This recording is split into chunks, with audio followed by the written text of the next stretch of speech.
Bueno, felicitaciones por la elección. La verdad que una elección impresionante. Sí. No, ¿la esperabas? No. Si te dijera que esperaba semejante número, Sí. te estoy mintiendo. ¿Qué esperabas? Nosotros, la realidad es, dimos todo, dejamos todo.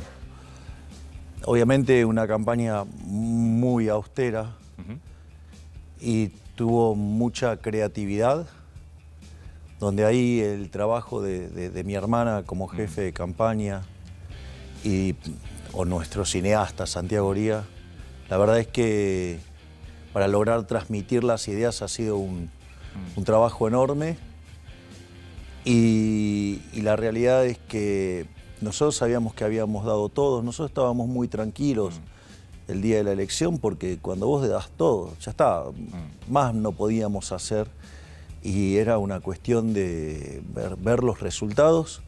La verdad que cuando vimos los resultados quedamos impresionados. Lo que se empieza a ver, y me parece que es abiertamente, lo escuchamos ayer a Aníbal Fernández, hay toda una campaña, creo que de miedo, hacia la próxima elección ya general. Esto fue una paso acá, obviamente, más allá de los resultados, fue una paso, ahora viene la elección. Hay una campaña que yo creo es una campaña de miedo, que se habla mucho del tema de derechos y de la pérdida de los derechos. Háblame de eso. A ver. Perdóname, pues se habla obviamente del derecho a la salud pública, el derecho a la educación pública, el derecho a las vacaciones, los aguinaldos, derechos. Y está mucho la palabra, no regales tus derechos. A ver, yo creo que hay dos dimensiones, ¿no? Una es el uso del miedo como forma de hacer política, que verdaderamente es algo espantoso, porque me parece que lo que hay que hacer es discutir ideas y no tratar de estar asustando a la gente. Me parece que sería mucho más sano. Pero bueno, es difícil pedirle peras al olmo. No, aparte me parece que ya está establecida así, o sea, ya está dirigida así la campaña. Claro, y después hay un tema que a mí me parece que no es menor, que es la discusión si estamos hablando de derechos o si estamos hablando de privilegios. Porque en el fondo este tipo de personas, yo te diría, lo voy a decir abiertamente, son delincuentes. Son delincuentes que utilizan a los vulnerables de escudo para defender sus privilegios de casta. Entonces, a mí, digamos, esas discusiones yo no tengo ningún problema en darlas. Nosotros, por ejemplo, fuimos el único espacio que hizo una propuesta completa de gobierno. Nosotros, para todo lo que tiene que ver con la cuestión social, tenemos directamente un ministerio, que es el Ministerio de Capital Humano, en el cual nosotros nos ocupamos de los temas de niñez y familia, lo que tiene que ver con la salud, lo que tiene que ver con la educación, y todo esto integrado para que derive en trabajo.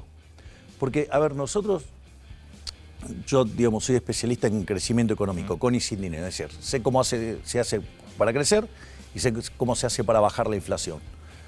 Puesto en estos términos, cuando vos mirás la evidencia empírica del crecimiento económico, el factor determinante, el más importante para crecer, 70 puntos porcentuales del crecimiento de la historia, lo explica el capital humano.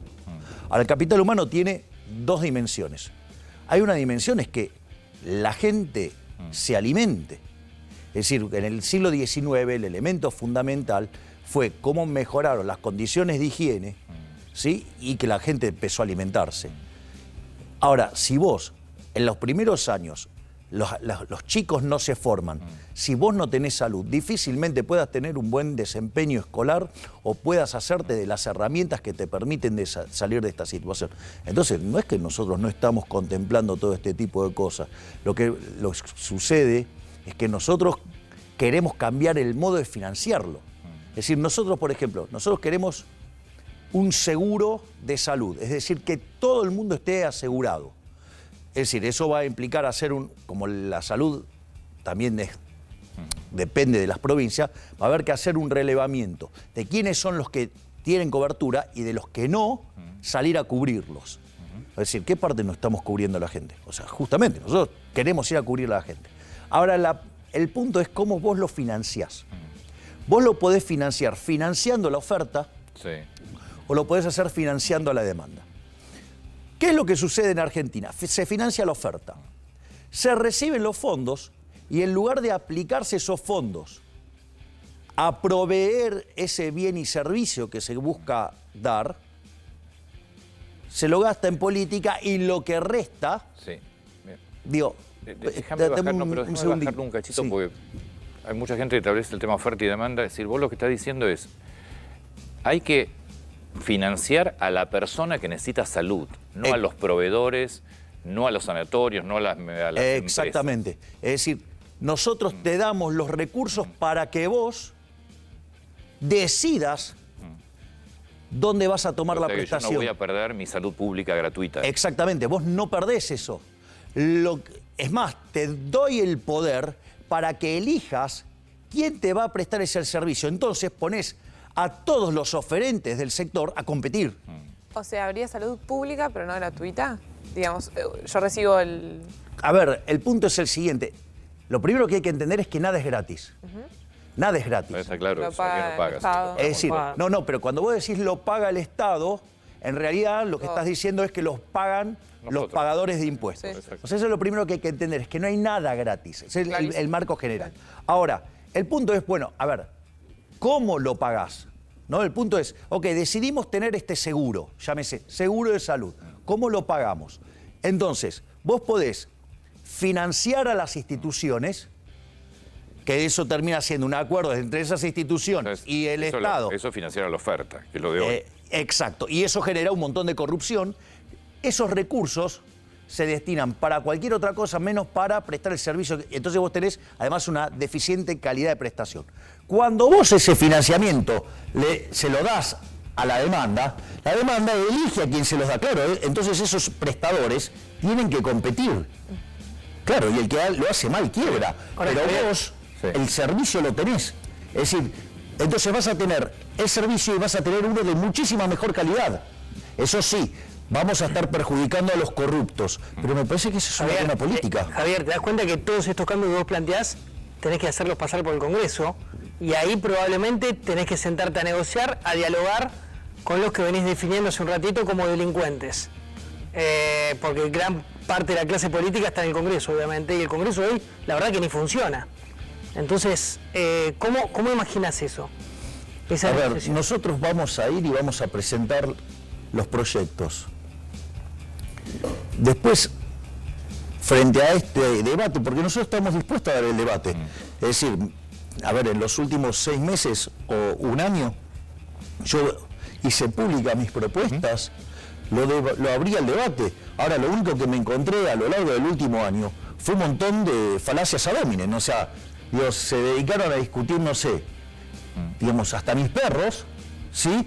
Pero, digamos, o sea, nadie se dedicó a discutir una sola de mis propuestas.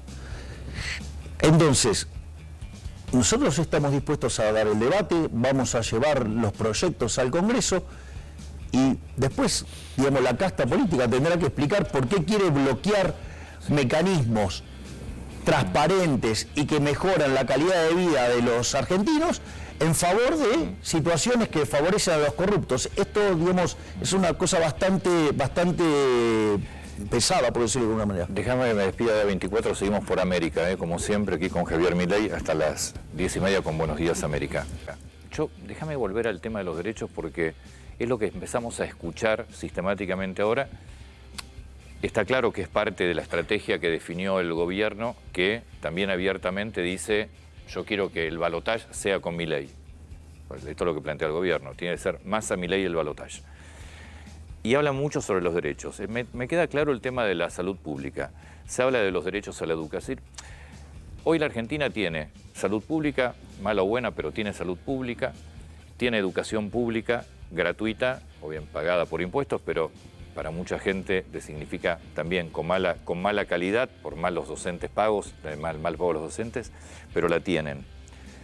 Se habla mucho de vas a perder el derecho a las vacaciones, el derecho al aguinaldo. Milei viene por todo. ¿Me contás? Me quedó claro lo de la salud pública. A ver, en educación la situación es absolutamente parecida, porque el financiamiento lo reciben las instituciones, utilizan ese financiamiento para hacer política y lo que queda lo ponen al servicio de las personas que quieren tomar ese... Pero ahí estás hablando de las escuelas privadas con subsidios, pero ¿qué pasa con las públicas? No. A ver, de hecho, la educación en Argentina es pública. Puede ser de gestión privada o puede ser de gestión estatal. Ya sea. Entonces, ese financiamiento está, no es que no está. Lo que digo es, no lo quiero poner en las instituciones, no quiero financiar a la oferta, quiero financiar a la demanda. A ver, el voucher más conocido de la Argentina, nadie sabe que ese es un voucher, pero es un voucher, es la SUBE. La SUBE, sí. La SUBE es un voucher. Sí. O, digamos, nosotros que tenemos unos años más que ellos, o sea, lo hemos vivido. Habla por vos, ¿eh? Ok. En una época, no te veía tan coqueto con el tema de la edad. En realidad la que tiene mucho menos es ella. A ver, el punto es el siguiente. En una época, no sé, en los 90 nos pagaban el sueldo y una parte nos pagaban por algo, los tickets canasta. Sí. Eso era un voucher también. Es decir, que era aplicado a el alimento. Que de hecho, una de las cosas que pasó con eso es que vos tomabas los vouchers y había un mercado de vouchers donde los comercializabas. Como en realidad vos querés asegurar la educación, vos querés asegurar la salud, la SUBE tiene el perfeccionamiento que te permite de que lo vas a aplicar a eso, no a otra cosa. Sí, igual, perdóname, el ticket, que después termina desactivándose, ticket canasta, que servía para restaurantes y supermercados, las empresas los tomaban para después no pagar cargas sociales también. Entonces también los aumentos con eso. Exacto. Entonces, a lo que voy es que no es que no funciona. De hecho, el sistema de vouchers, nosotros estuvimos, por ejemplo, hablando con la persona, el empresario que lo puso y lo tiene funcionando en Suecia. Básicamente tiene 25 escuelas, tiene 40.000 alumnos.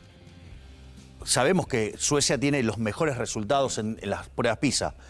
Estos colegios tienen los mejores desempeños en ciencia, en inglés y en matemática. Es decir, cuando vos fomentás la competencia, los resultados florecen. Entonces, la pregunta es, hay que explicarles por qué no quieren. Y básicamente es porque atrás de esto hay corrupción. A la madre que manda a su hijo al colegio público, ¿qué le va a cambiar si vos sos presidente?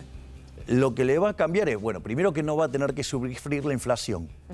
Segundo, que tenemos una política de seguridad consistente. Y en lo que tiene que ver con la prestación en estos términos de bienes, no solo que no los va a perder, sino que ahora los va a tener de mejor calidad. Claro, pero ya la va a pagar, pero con este voucher. Pero es que, digamos, vos ponés la tarjeta y automáticamente eso después entra en las arcas del Estado. O sea, digamos... O sea, la persona no es que vaya a pagar el colegio. Digo, vos en términos técnicos sí lo estarías pagando. Está bien, pero vos no sacás dinero tuyo. No, para eso tenés el voucher. Es decir, entonces se te financia que vos, pero con la situación en la cual vos elegís a la institución a la que querés ir. Claro. Entonces ponés a la oferta a competir. Y eso es lo que mejora la calidad del servicio. Está bien, vos, pero vos hoy, está bien que vos, si vos sos presidente, no es que tenés estados a cargo, escuelas a cargo, pues la escuela depende de cada distrito. Pero, por ejemplo, los colegios de la Ciudad de Buenos Aires, los colegios públicos de la Ciudad de Buenos Aires, están financiados por la Ciudad de Buenos Aires. Está bien, pero de vuelta, nosotros no es que vamos a quitar esos colegios, lo que queremos es que compitan. Y para eso hay que cambiar el mecanismo del financiamiento. Es decir, y darle el financiamiento a la gente, no a las instituciones. Porque ahí se producen desvíos y ahí es donde aparece la corrupción y ahí es donde se deteriora la calidad del servicio. A ver... Javier, más allá del... Dame un segundito, porque esto es importante. Si nosotros miramos los desempeños en materia de educación de Argentina, está claro que hay algo que corregir. Sí, es decir, Argentina está entre los peores de América Latina. Es decir, después de haber sido el primer país que eliminó el analfabetismo, digo, Argentina fue expulsado de las pruebas PISA por sesgar la muestra. Entonces estamos hablando de un fracaso rotundo que no lo quieren aceptar. Porque esto pasa, porque fíjate, cuando vos a un padre le preguntás sobre la educación de sus hijos, si no, la educación es un desastre, pero el colegio que lo manda él es de bueno. Sí. Bueno, en realidad, digamos, se hacen trampas jugando al solitario, no son buenos. O sea, los desempeños son malos, los números... Argentina menos del 1% tiene en el grupo de élite, por decirlo de alguna manera. La situación de Argentina es desastrosa. Lo que uno tiene que hacer es tomar esos números y resolver el problema. Si nos seguimos mintiendo, no lo vamos a arreglar. Lo que me parece que tiene que quedar claro es a una persona que hoy asiste a una escuela pública. Va a tener una escuela pública de mejor calidad. Sí, Es decir, y va a tener que pagar, digo, efectivamente, más allá del voucher en sí, digo, porque ya sabemos los impuestos lo pagamos entre todos. No tiene que pagar nada más. No va a tener que pagar. No. Entrega el voucher. Entrega el Entrega voucher. el voucher. la persona que hoy se atiende en educación, en salud pública. Lo mismo. Digamos, va a tener un seguro que le dé contención. Pero ese seguro se lo va a dar el Estado o va a ser pago. No, se lo va a dar el Estado para que, digo, justamente pueda resolver el problema. Ahora, Javier, muchos también se preguntan en estos días qué vas a hacer, por ejemplo, cuando todos los gremios docentes salgan a la calle ante una posible de estas reformas. ¿Qué va a hacer Javier Milei, presidente? Pero, a ver, entonces le preguntaré a los docentes qué es lo que quieren hacer. Entiendo que los docentes deberían estar comprometidos con la mejora en la educación. Entonces, si genera un sistema que genera más competencia y que se vuelve más productivo, a los docentes les va a ir mejor porque van a tener mejores remuneraciones también. Es decir, van a querer, como pasa en Suecia, ir a los colegios donde va mejor porque les va mejor a ellos. Recuerdo cómo han reaccionado cuando se los quiso evaluar más seguido, que eso también estaba muy bueno para el sistema. Bueno, me parece que en una sociedad competitiva vos tenés que ser evaluado. Ustedes son evaluados minuto a minuto. Sí. O sea, ustedes tienen una cosa que se llama minuto a minuto y evalúan cómo están haciendo su trabajo. Entonces la pregunta es ¿por qué hay algunos actores que no quieren ser evaluados? Porque eso también, o sea, como mecanismo de señal, quiere decir que si vos no querés ser evaluado es porque aun cuando haya una mala percepción de que sos trabajando, de cómo sos trabajando, quiere decir que entonces sos peor todavía, porque si no querés ser evaluado, a mí me parece que una de las cosas que nosotros venimos a traer es la competencia. Es que la gente empiece... A ver, ¿cuál es la magia que hace que el sistema capitalista florezca? Es que solamente se puede ser exitoso sirviendo al prójimo con bienes de mejor calidad a un mejor precio. Entonces, vos, es más, es un sistema, como decía Bastiat, dice, donde entra el comercio no entran las balas. ¿Por qué? Porque, no sé, yo lo podría odiar a él, pero le tengo que vender mi producto. Bueno. Entonces lo tengo que tratar bien. Entonces es un sistema que promueve la paz, la convivencia, pero además mejora la calidad de vida. Estados Unidos le compra petróleo a Venezuela, básicamente, ¿no? Bueno. Está claro. Entonces... Te pregunto por tema, siguiendo con esta línea de hay una serie de proyectos tal vez polémicos o que algún sector trata de polemizar. El tema tenencia de armas, o portación, para que quede claro cuál es la idea, cuál es el concepto que vos estás trasladando. A mí me parece que llevar la discusión ahí es una forma de también de asustar a la gente, de ponerlo... Nosotros tenemos un programa de seguridad que tiene que ver con reformar la ley de seguridad interior, reformar la ley de defensa nacional, reformar la ley de inteligencia, reformar lo que tiene que ver con el sistema carcelario, el código penal y el código penal procesal. O sea, me parece que esa es la discusión grande.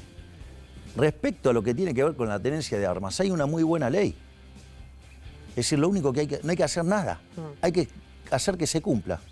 Porque tal como está hecha hoy, digo, a los únicos que favorece es a los delincuentes. Lo único que tenés que hacer es cumplir la ley. No tenés que hacer nada. Pero de vuelta, es una forma que tienen para embarrar el debate. ¿No decís que favorece a los delincuentes hoy la ley actual? ¿No hay que cambiarla en ese sentido? A ver, no, vos tenés una buena ley. Digamos, la ley es de la década del 90. Sí. La ley es buena, está bien diseñada. Lo que vos necesitas es que se cumpla y no que se vuelva una traba para los honestos. Digo, cumplí la ley. Nosotros lo que queremos es que se cumpla la ley.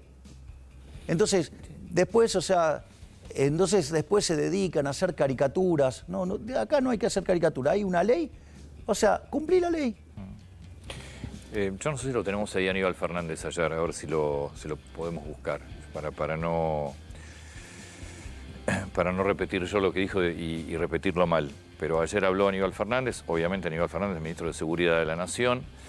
Escuchalo, decía esto sobre una eventual presidencia tuya.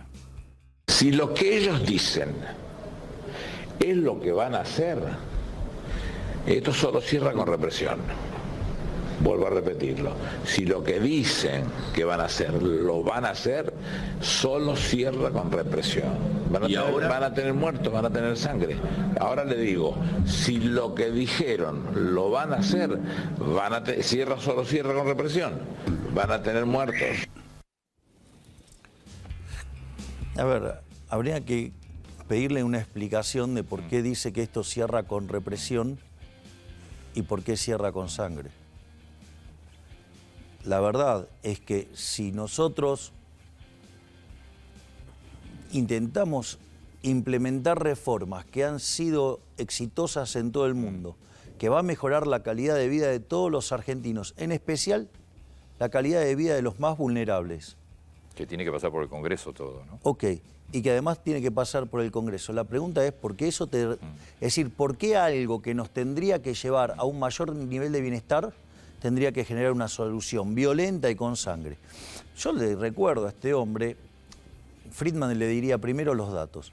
La verdad que Argentina entró al siglo XX y era el país más rico del mundo. Y a partir, digamos, de la llegada de Irigoyen, que es el primer populista, Argentina empezó a abrazar dosis crecientes de socialismo. Hoy Argentina, al tipo de cambio paralelo, que es el que hay, es 140. Tenemos 45% de pobres, tenemos 10% de indigentes. Digo, ese es el drama, que si seguimos haciendo esto, vamos a ser más pobres. El problema es que, claro, Aníbal Fernández, igual que toda su fuerza, igual que gran parte de la gente Juntos por el Cambio, son parte del problema, no de la solución.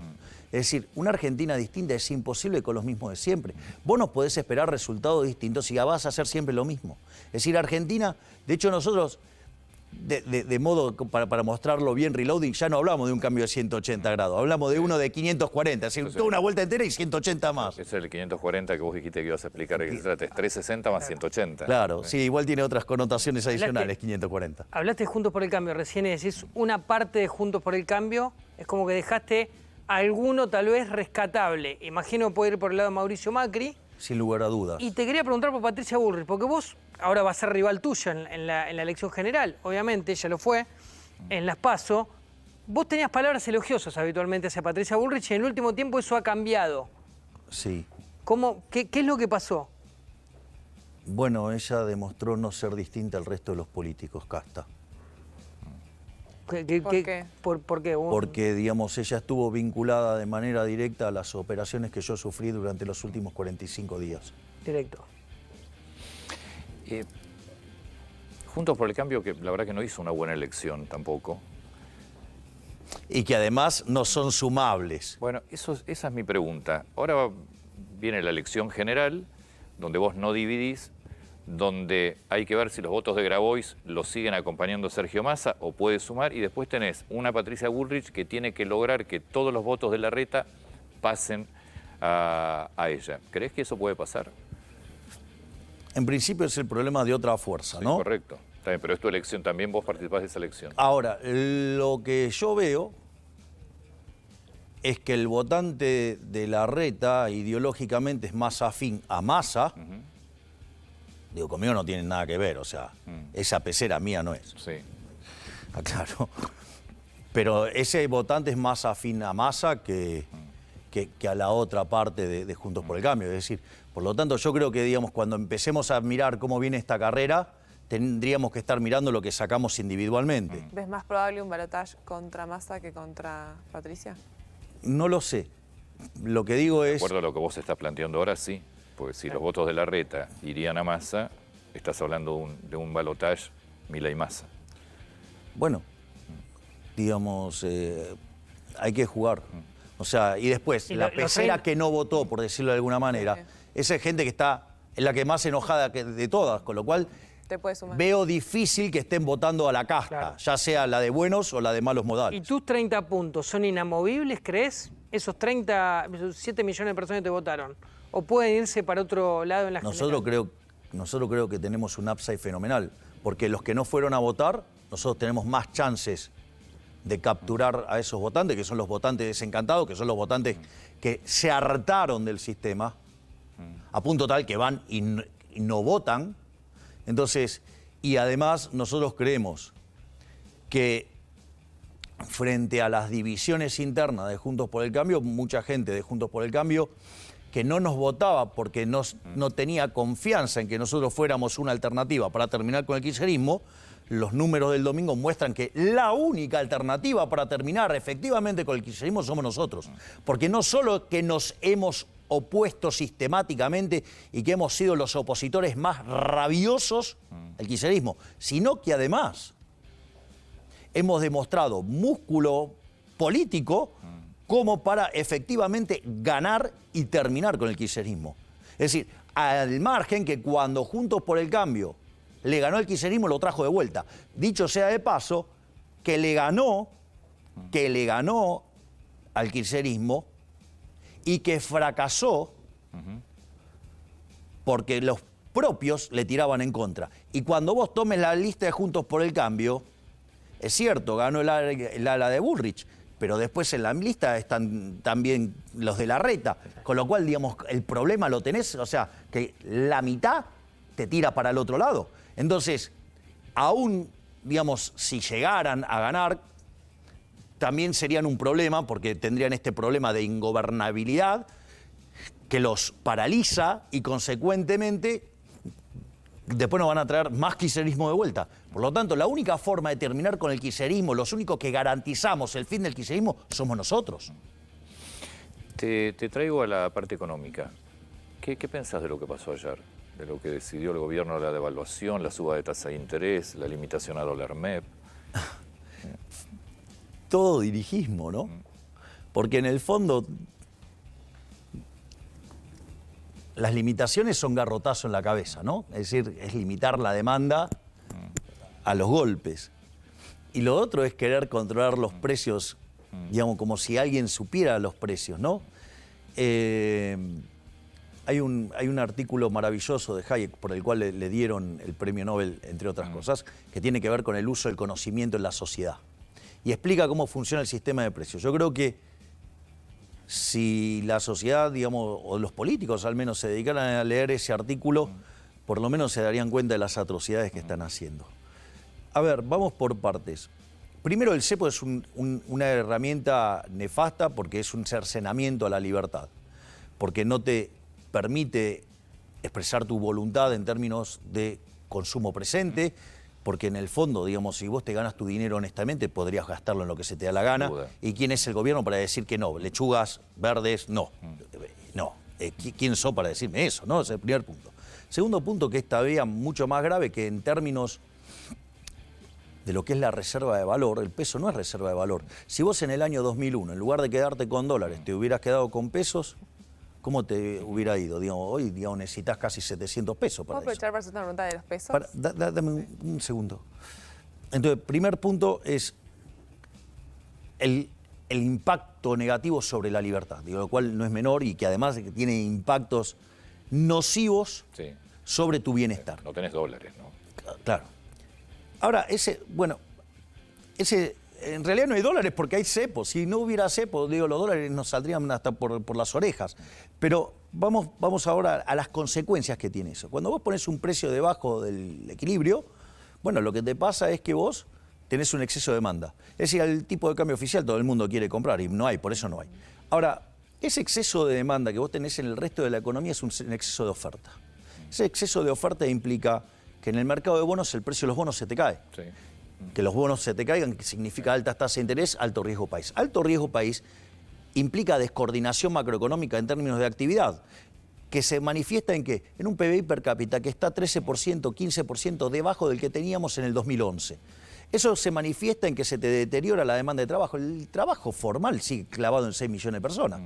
Entonces, ¿cómo se maquilla el desempleo? Se maquilla con salarios reales verdaderamente espantosos que te lo está licuando todo el tiempo la inflación. A punto tal que 1/3 de los trabajadores, o sea, de los que trabajan, son pobres. ¿Esto qué quiere decir? Que entonces vos tenés una demanda por gasto público para dar asistencia social que es monstruoso y es un círculo vicioso que tarde o temprano termina mal.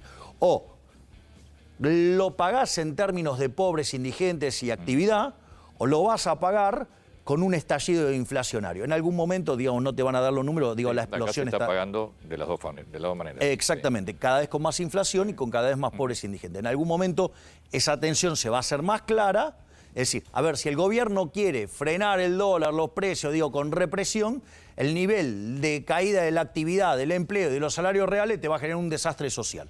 Entonces, inexorablemente eso termina mal.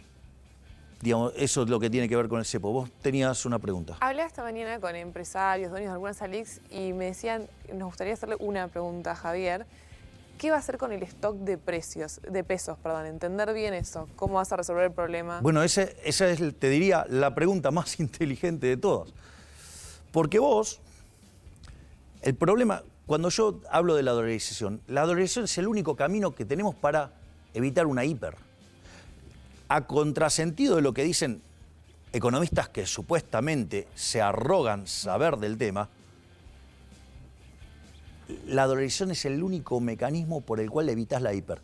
Porque justamente está lo que se llama el problema de los stocks, que es que adentro del balance del Banco Central tenés las LELIQs, para tener un orden de magnitudes. Voy a dar el déficit fiscal de las grandes crisis. Voy a decir cuánto tenemos hoy y cuánto está, de eso depende el Banco Central, para ver el tamaño del problema. Yo tomo las grandes crisis de Argentina. El Rodrigazo en el 75 estalló con 14 puntos del PBI de déficit fiscal. La tablita cambiaria en el 81 estalló con 11. La hiperinflación de Alfonsín estalló con 8. La convertibilidad con 7. Hoy tenemos 13,5. Está claro que tenemos un problema grande. Ahí coincidís con Melconian, que tenemos mucha salsa, muchos pesos y pocos dólares. Digamos, no nos metamos con lo que... yo no estoy para discutir lo que discute Melconian. O sea, yo te hablo de lo que yo hablo. Vamos a ponerlo en estos términos, entonces. En ese sentido, yo tengo un problema enorme de déficit fiscal. Ahora, cuando yo miro el origen de ese déficit fiscal, 2/3 partes de ese déficit fiscal están generados desde el Banco Central, que es el problema de los stocks. Si vos no resolvés el problema de los stocks, es decir, el problema de las LELIQs, ejemplo, cuando Bullrich dice que el día 1 abre el cepo, bueno, digamos, vos vas a tener un cambio de portafolio tan violento que te vas a una hiper porque la demanda de pesos se te rompe toda. Entonces la hiper la tenés ahí. Si vos querés seguir sosteniendo el cepo, llámese la estrategia de Massa, digo, seguís empastando la economía y cada vez, o sea, estás peor, cada vez necesitas más restricciones, cada vez, digamos, vas a tener más pobres indigentes, en algún momento no te aguanta la cuestión social. Entonces, ¿cómo arreglamos el problema de los stocks? Nosotros lo que estamos proponiendo es la dolarización. La dolarización como mecanismo para liquidar el Banco Central. Después es libre de competencia de moneda, usás la moneda que se te da la gana. Pero eso implica tener una estrategia de cómo rescatás la base monetaria y cómo rescatás las LELIQs. Hay analistas que verdaderamente a mí me sorprende el nivel deplorable que tienen en Argentina, en especial algunos que dicen que saben. Yo hago una pregunta. Si yo tengo un título de deuda, ¿no? Sí, un bono. Un bono. Sí. Y yo lo quiero rescatar. Ahora te voy a decir, yo ahora lo voy a pagar. ¿Ese bono vale más o vale menos? Más. Vale más. Está claro que vale más. Bien, exacto. Lo que son las LELIQs y la base monetaria son pasivos del Banco Central.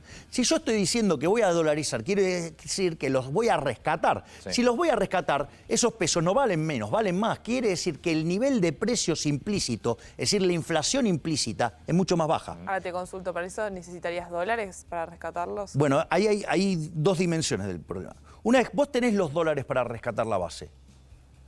Es decir, lo que hay que tener en cuenta es que cuando el Fondo Monetario Internacional te pide... El Fondo Monetario Internacional, cuando te arma un programa, tiene 3 dimensiones. Tiene una dimensión que es el resultado fiscal, una dimensión que es lo que haces con los agregados monetarios y una dimensión en términos de reservas internacionales netas que se usa para chequear la consistencia del programa.